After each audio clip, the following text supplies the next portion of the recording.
The fluorescent lights of the corporate auditorium buzzed, a stark contrast to the nervous flutter in Anya's stomach. As a data analyst at Global Tech, she was more comfortable with spreadsheets and algorithms than public speaking.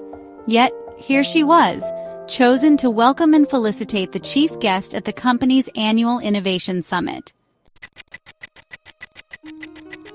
For weeks, the identity of the guest had been shrouded in secrecy, adding an air of anticipation to the already buzzing atmosphere.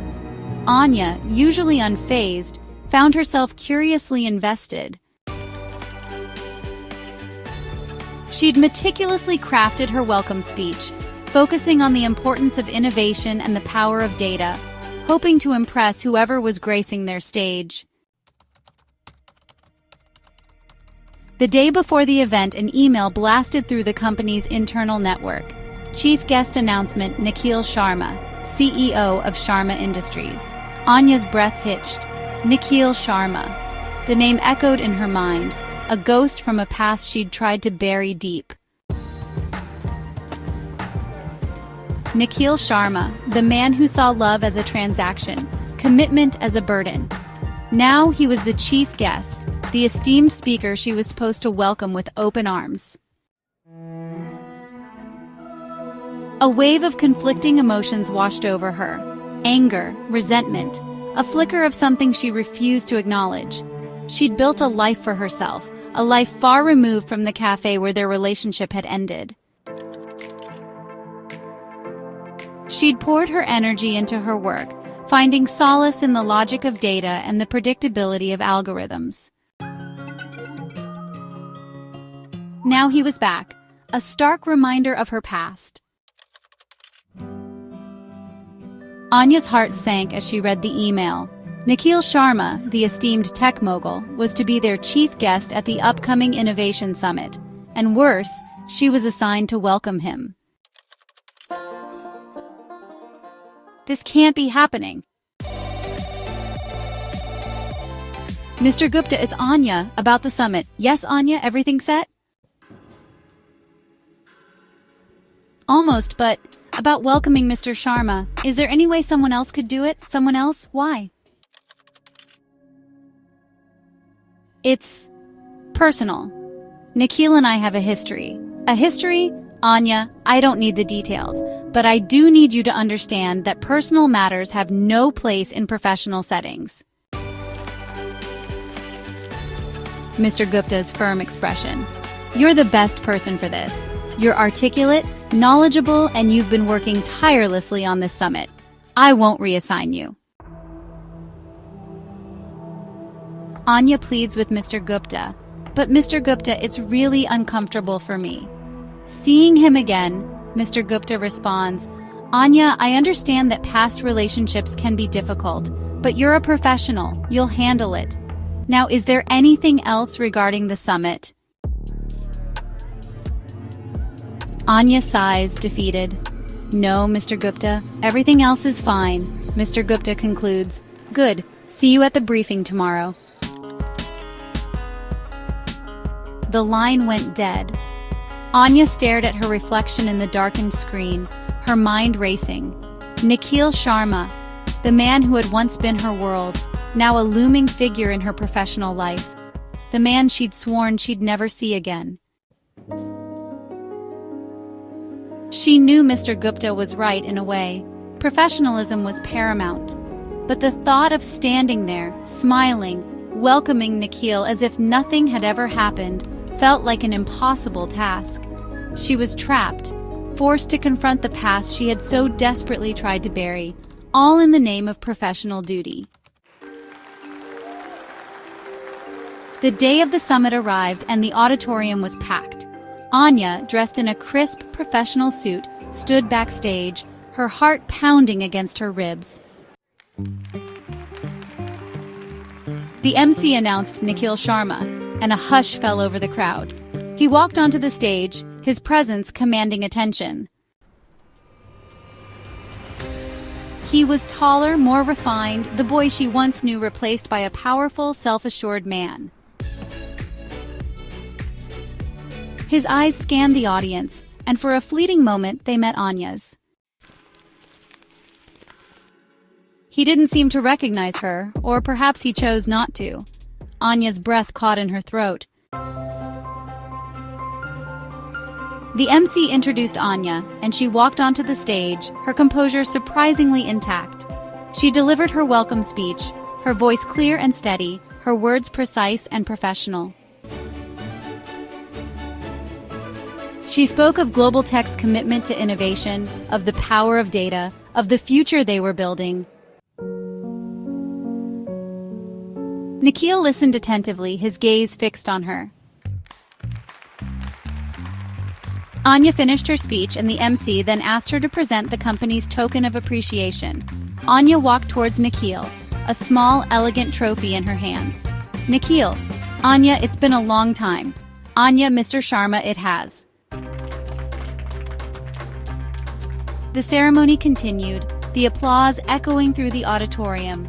Anya returned to her seat, her mind a whirlwind of thoughts.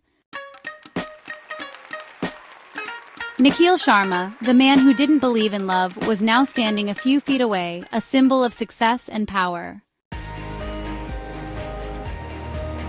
Later at the networking event, Nikhil approached her. Nikhil, Anya, can we talk?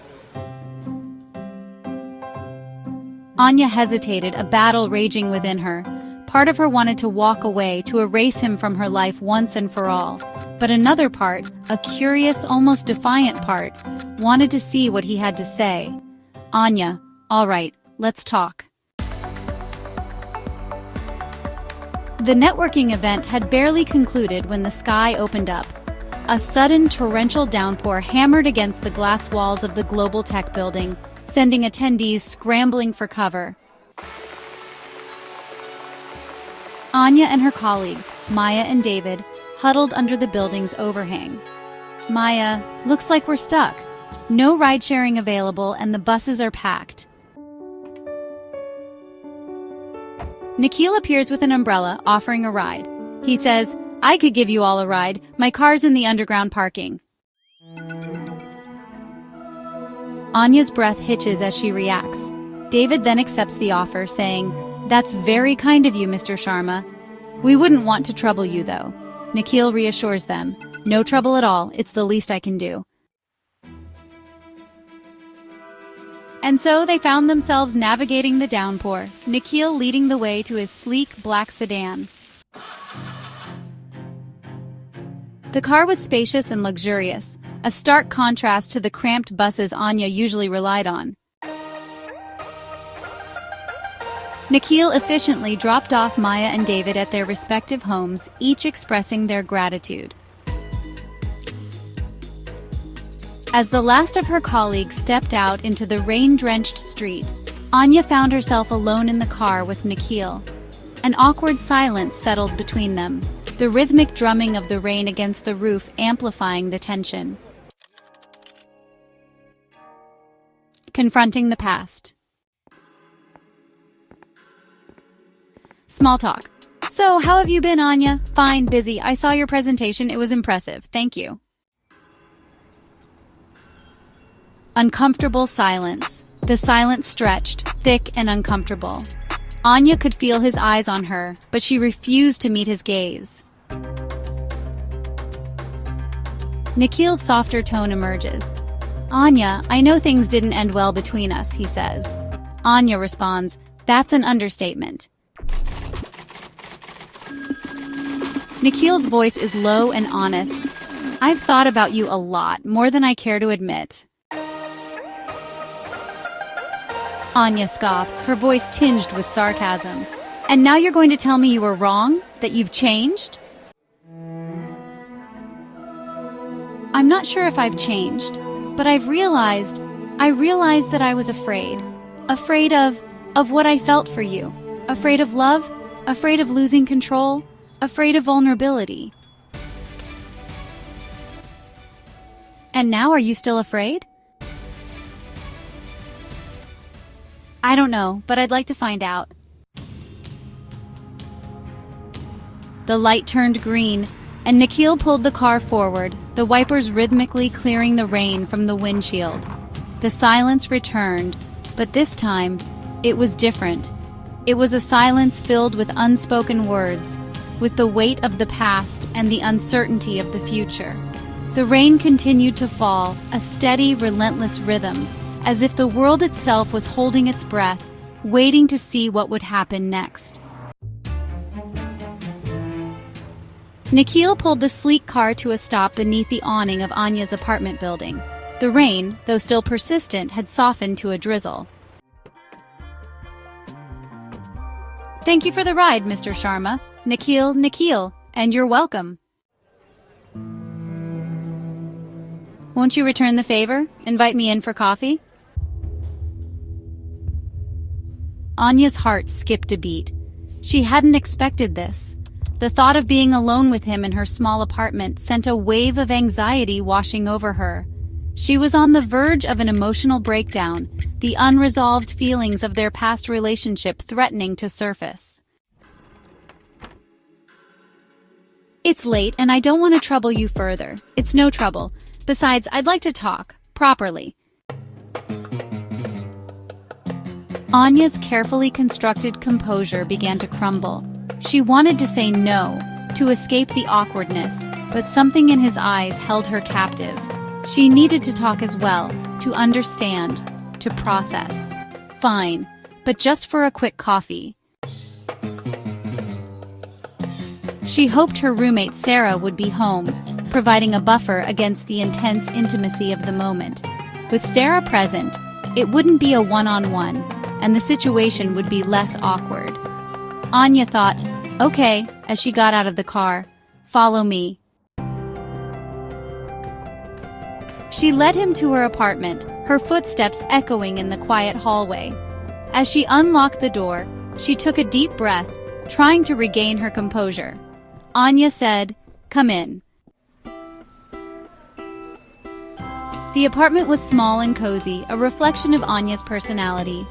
Anya offered, "Have a seat, I'll make the coffee." As she busied herself with the coffee maker, she glanced towards Sarah's room, hoping to see a light. But the door was closed, and the apartment was silent. Sarah was out. Anya's heart sank. She was alone with Nikhil,